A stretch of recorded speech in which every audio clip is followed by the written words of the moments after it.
Hello everyone, welcome to my YouTube channel Learn with Stary.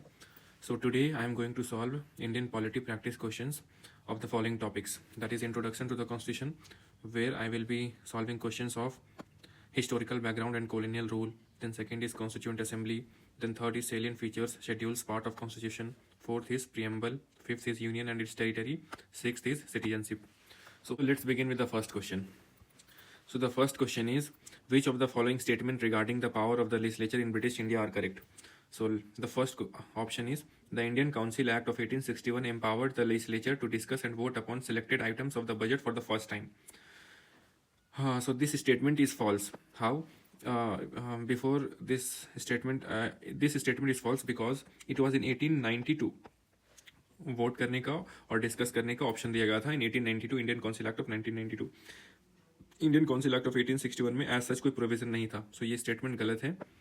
Now second statement, the members were allowed to ask supplementary questions for the first time by the Indian council act 1909. So yes, supplementary questions for the first time was asked in Morley Minto Reforms Act, that is 1909. So it is correct. In 1861 discuss and vote करने का option नहीं था, but in 1892 it was given that people can vote and discuss the budget, but supplementary questions for the first time was asked in Indian Council Act of 1909. Now third statement, the Government of India Act of 1919 gave the legislators the right to move adjournment motions and raise urgent issues of public interest. So this is correct statement. So our option will be 2 and 3. B is the right answer. Now question number 2, which one of the following option is correct with reference to evolution of civil services in India? So first question is, Wellesley was the first to bring into existence and organize the civil services in India. Actually it is wrong, it was Cornwallis, Lord Cornwallis, who was the first to organize the civil services in India. Now one statement is wrong. Now B, Cornwallis set up the Fort William College for training of new recruits. This is wrong, it was done by Wellesley, Lord Wellesley. So statement to B is also wrong. In 1800 Wellesley did it. Now third is Atkinson Committee recommended for a public service commission to be immediately established. It is wrong, it was Lee Commission who recommended in 1919. Now D option, Lee Commission recommended 50-50 parity between the Europeans and the Indians in direct recruitment of ICS. It is true, it was Lee Commission who recommended 50-50 parity. It recommended. Now fourth question, with reference to the Government of India Act of 1935, consider the following statements. The Act provided for establishment of India as a federation of the British provinces and princely state. Yes, it did provided a federation, all India federation. Second, the Act introduced bicameralism in British provinces. So yes, it introduced bicameralism in British provinces. Actually 6 out of 11 province में bicameralism introduced हुआ था 1935 act के अनुसार. अब third statement पढ़ते हैं. The Act designated the Governor General of India as a nominal head of the state. It is wrong because it was 1947 Independence Act which designated Governor General of India as a nominal head of the state. तो ये statement गलत हो जाएगा. तो इसका answer हो गया first and 2, that is only 2 are correct. Now fifth statement, with reference to regulating act of 1773 consider the following statement. तो पहला रेगुलेटिंग एक्ट ऑफ 1773 था, तो उसमें देखते हैं क्या बोलता है. It made the governors of Bengal, Bombay and Madras presidencies independent of one another. ये बिल्कुल ही रॉन्ग स्टेटमेंट है. Actually governor general of Bengal को सुप्रीम किया गया था और सबऑर्डिनेट कर दिया गया था बॉम्बे एंड मद्रास प्रेसिडेंसीज को. Now second statement, it provided for the establishment of high courts at Kolkata, Bombay and Madras. No, it only provided a Supreme Court of Kolkata. So 2 is also wrong. It recognized for the first time political and administrative functions of the company. So 3 seems to be right. So answer will be only 1. Now sixth question. In the context of British rule in India, consider the following statements regarding amending Act of 1781.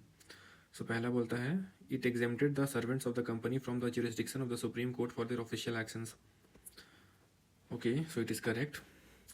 Second, it excluded the revenue matters from the jurisdiction of the Supreme Court. So this is also correct.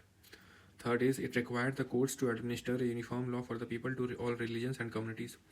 ऐसा नहीं है. ये provision दिया था कि Hindu laws and Muslim law उन to be administered according to their own personal laws. So it is, this statement 3 is wrong. Uniform law नहीं था. Muslims were to be to be administered under Mohammedan law and Hindu to be administered under Hindu law. So our answer will be 1 and 2. Answer will be only 2. Now 7th question. With reference to the Pitt's India Act of 1784, consider the following. It created Board of Control to manage commercial affairs. Now second statement, it empowered the Court of Directors to supervise and direct all operations of civil and military government. So पहला बोलता है कि board of control create किया commercial affairs को manage करने के लिए, but this seems to be wrong because commercial affairs को मैनेज के लिए कोर्ट ऑफ डायरेक्टर्स था. Court of directors commercial affairs को मैनेज करता था और बोर्ड ऑफ कंट्रोल जो था वो सिविल एंड मिलिट्री गवर्नमेंट को सुपरवाइज करता था.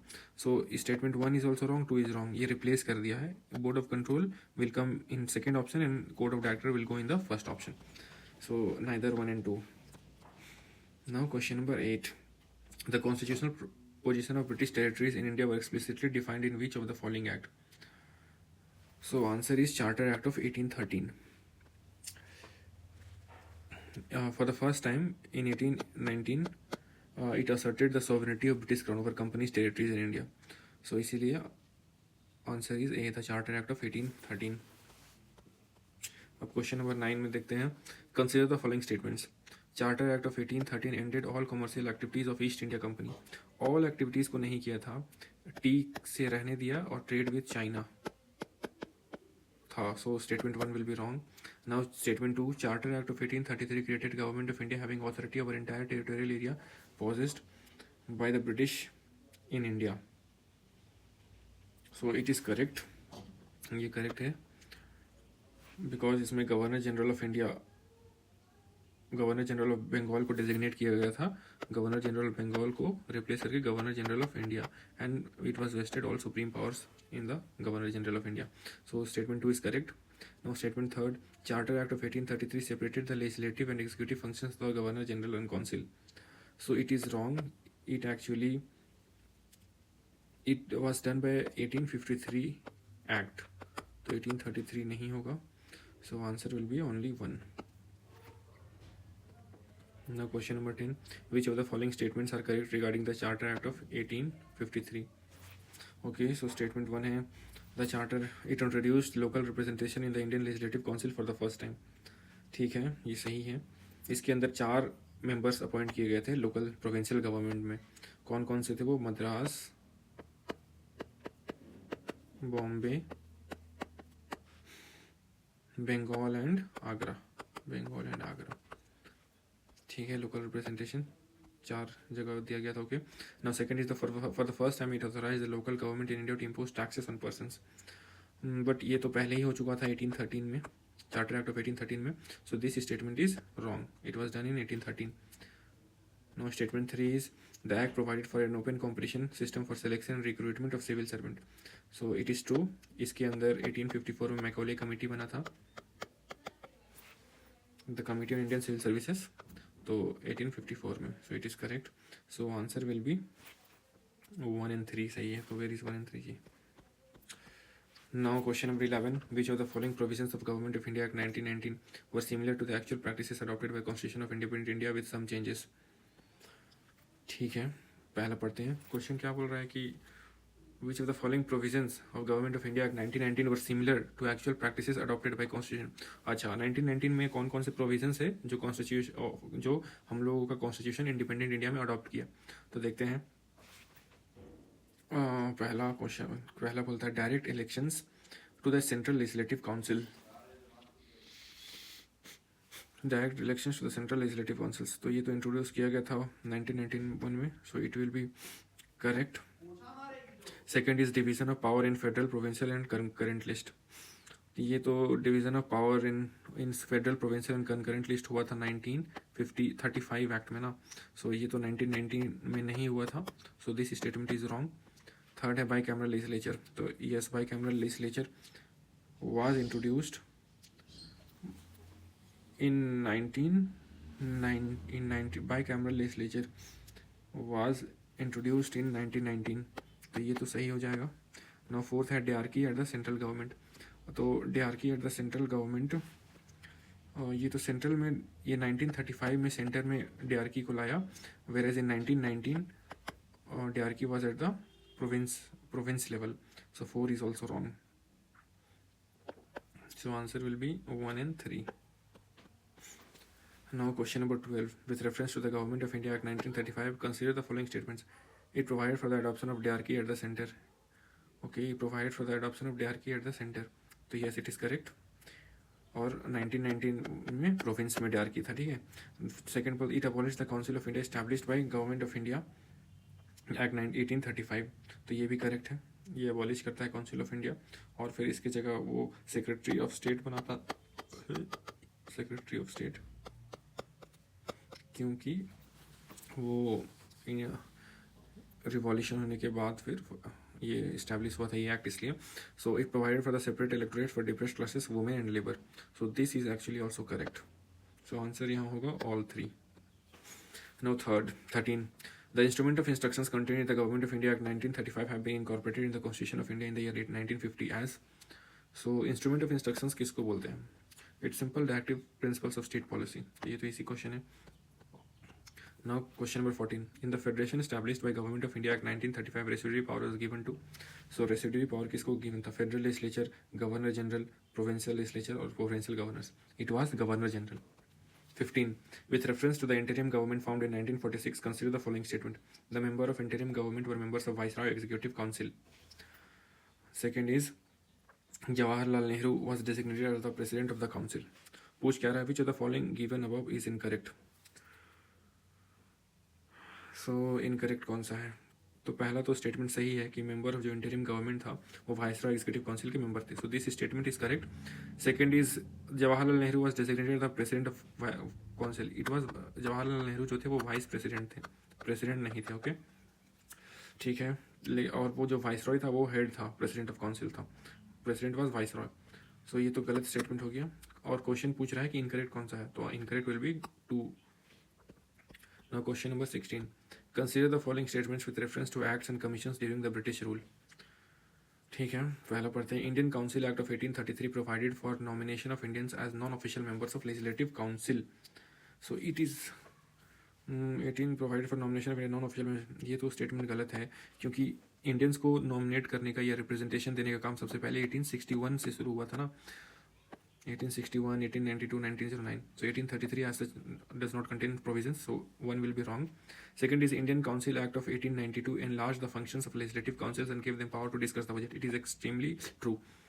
Third, the Simon Commission recommended the extension of responsible government in the provinces. ये भी सही है कि वो responsible government province में देना चाहता था, और so it is also correct.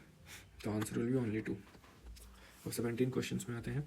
Consider the following statements regarding the Indian Independence Act of 1947. ठीक है, deprived the Viceroy of India of legislative powers and retained the office merely as ceremonial position. So ये actually statement is okay. दूसरा statement पढ़ लेते हैं. It allowed the princely states either to join India or Pakistan but denied the right to remain independent. ये तो गलत हो गया, illogical statement है. फिर third is it discontinued the appointment to civil services by Secretary of State to India. It discontinued the appointment to civil services by Secretary of State for India. So third is correct. Indian Independence Act actually discontinued the appointment.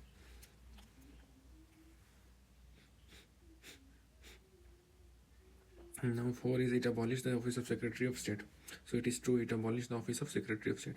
अब 3 और 4 तो correct है, लेकिन पहला क्या बोलता है कि deprived the viceroy of India of legislative powers. देखो, पहली बात तो ये ऑफिस को ही एबॉलिश कर दिया था, वाइसरॉय ऑफिस को. So how can it only deprive? It abolish viceroy of India और नॉमिनल हेड गवर्नर जनरल को बनाया था, तो इसीलिए 1 भी रॉन्ग हो जाएगा. सो answer will B 3 and 4. Answer will B only 2 statement is correct. Now 18. Which of the following advocated for universal adult franchise during pre-independence period in India? Okay, तो देखते हैं पहला क्या बोलता है. The Constitution of India, the Constitution of India Bill 1895. Okay, Nehru Report 1928. Okay, Government of India Act 1919. तो इसमें तो universal adult franchise नहीं आया था. Lucknow Pact 1916 also did not. So answer is the constitution of India bill सबसे पहली बार right to give one vote कब बात किया था? तो 1 is correct and 2 is also correct. So 1 and 2 will be the right answer. Now 19. With reference to the difference between East India Company and the British rule in India, consider the following statement. So statement क्या है? While local government did not have any financial powers under East India Company rule, they were given power to impose taxes under Crown rule. It is wrong. While East India Company rule completely excluded Indians from civil services, Crown rule paved the way for their recruitment in administration. Statement 2 is also incorrect because Charter Act of 1833 जो था, Charter Act of 1853 sorry, open competition system introduce किया था, इसलिए this statement is also wrong. So neither 1 nor 2. Now question number 20. With reference to the Charter Act of 1813, consider the following statements. It granted permission to the Christian missionaries to come to India and engage in religious proselytization. सही है, Christian missionaries को allow करके अपना Christianity propagate करने का provision था इसमें 1813 में. Okay. It extended the trade monopoly of company in India for another 10 years. ये गलत है, ये एक्चुअली 1793 में का एक्ट किया था. फिर it set aside ₹1 lakh every year on education of Indians. ये सही स्टेटमेंट है. सो answer will B only 2. Now question number 21. With reference to the history of constitutional legislation in modern India, what was meant by the term communal award? ठीक है, of पढ़ते हैं पहला option. Okay. Now first option says offer of the British to create different states for all different religious communities at the time of independence. दूसरा, award announced by the British recognise efforts of individuals reduce communal tension during non cooperation movement. तीसरा, privileges in the form of large share in government services awarded by British to communities who are loyal to them. So ये हो गया. फिर D क्या बोलता है? A separate electorate awarded to members of different communities after the second round table conference. So answer will be, यहाँ तो D लग रहा है मुझे आंसर होना चाहिए. Okay. A separate electorate awarded to members of different communities. Yes exactly यही है answer. So D will be the answer. 22. With reference to comparison between Government of India Act 1919 and Government of India Act 1935, consider the following statements. Okay. Both the acts provided for the establishment of DRK but at different levels of federal polity. Yes, correct statement है. 1919 DRK province में और 1935 centre में. Okay, ठीक है, इसलिए statement correct है. फिर while the Act of 1919 provided for indirect elections, the Act of 1935 provided for direct elections to the central legislature. It is wrong. Actually indirect elections नहीं but direct elections provide किया था. दोनों act 1919 भी और 1935 भी direct elections both of the act, इसीलिए wrong हो गया. Third is well the act of 1919 introduced by cameralism at the centre, the act 1935 introduced in selected provinces as well. हाँ, 6 out of 11 प्रोविंसेस में किया था. So yes it is correct. So answer will B only 2. Now question number 23. Consider the following statements. The act dropped the title of Emperor of India from the royal titles of the King of England. Second statement. The act ended the British rule in India and declared India as an independent and sovereign state. ठीक है. So the act ended the British rule in India and declared India as an independent and sovereign state. The act provides for the appointment of some civil servants by the Secretary of State for India. Now question क्या है? How many of the above given statements are correct about Indian Independence Act of 1947? So इनमें से कौन सही है जो Indian independence act of के provisions में आता है? तो पहला पढ़ते हैं. The act drop the title of emperor from India. Yes, 1 तो सही होना चाहिए. ठीक है. The act ended the British rule in India and declared India as independent and sovereign state. ये भी करेक्ट है. थर्ड पढ़ते हैं. The act provide for appointment of some civil servant secretary of state. ये रॉन्ग है because secretary of state को abolish किया गया था. एबॉलिश किया गया था. सो answer will be 1 and 2. Only 2.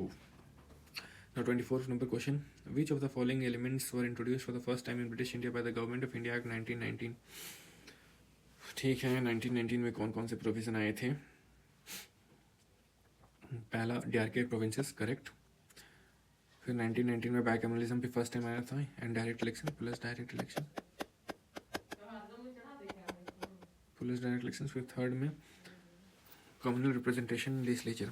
तो कम्युनल रिप्रेजेंटेशन तो पहले ही आया था इन 1909 में. सो ये रॉन्ग हो जाएगा. फिर association of Indians with viceroy executive council. Association of Indians, तो ये तो सबसे पहले ही 1909 में आया था पार्लियामेंट्री फॉर्म्स में. Now question number 5, option number 5 है allowing provincial councils to determine on women's voting rights. So it is true. So answer हो जाएगा 3 और 4 तो गलत है, तो 3 गया, 3 4 गया. Answer is 1 2 and 5. Now question number 25. This act made the Governor General of Bengal as the Governor General of India. It deprived the governors of Bombay and Madras of their legislative powers. It attempted to introduce a system of open competition for selection of civil servant. ठीक है, civil servants. Which one of the following is being described in the above given paragraph? तो ये तो charter act of 1833 है, जो governor general Bengal को governor general of India बना दिया. फिर लॉर्ड विलियम बेंटिक था first governor general of India. Okay, तो ये तो हो गया. No 26 number question. With reference to Indian council act of 1861 consider the following statements. It restored the legislative powers to Bombay and Madras presidencies. ये correct statement है. दूसरा, it established a 15 member council of India to assist secretary of state for India. 26 का 2 is incorrect because ये 1858 में ऐसा हुआ था जब सेक्रेटरी ऑफ स्टेट बनाया था, तो 15 मेंबर काउंसिल ऑफ इंडिया भी दिया था असिस्ट करने के लिए. तो सेकंड इज रॉन्ग. ना third, it ended the system of double government by abolishing board of control and court of directors. It is wrong क्योंकि ये 1858 में ये किया गया था. 4 is the Indian it empowered the viceroy to issue ordinances without the concurrence of legislative council. So it is correct. इसमें एक recognition to portfolio system दिया गया था. पोर्टफोलियो सिस्टम मतलब क्या होता है कि कैबिनेट होता है, जैसे हम लोग का कैबिनेट है ना, उस हिसाब से पोर्टफोलियो सिस्टम में कैबिनेट होता है, जिसमें जैसे 1-2 मिनिस्टर होते हैं जिसको दिया जाता है, और जैसे 1-2 मिनिस्टर होते हैं जैसे finance minister, then defence minister, 1-2 area दिया जाता है जिसके अंदर वो लोग डिसीजन ले सकते हैं. सो ये पोर्टफोलियो सिस्टम इंट्रोड्यूस किया गया था लॉर्ड कैनिंग के द्वारा. सो आंसर क्या हो जाएगा इसका? ओनली 2. क्वेश्चन नंबर 27 में हम लोग आते हैं. The Government of India Act 1935 had provision of establishing an all-India federation. In this context, how this act differentiated Indian princely state from the governors' provinces? ठीक है, तो पहला पढ़ते हैं. Indian princely states were mandatorily needed to join Indian federation, whereas it was voluntary in case of governors' provinces.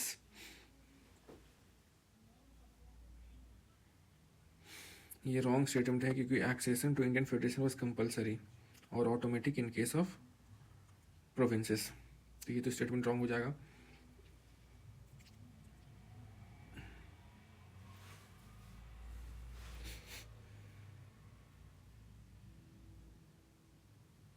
देखो इसमें ये है ना कि प्रोविंस के लिए कंपलसरी था और प्रिंसली स्टेट्स जो स्टेट्स है उसके लिए वॉलेंटरीली था. एक सेकेंड,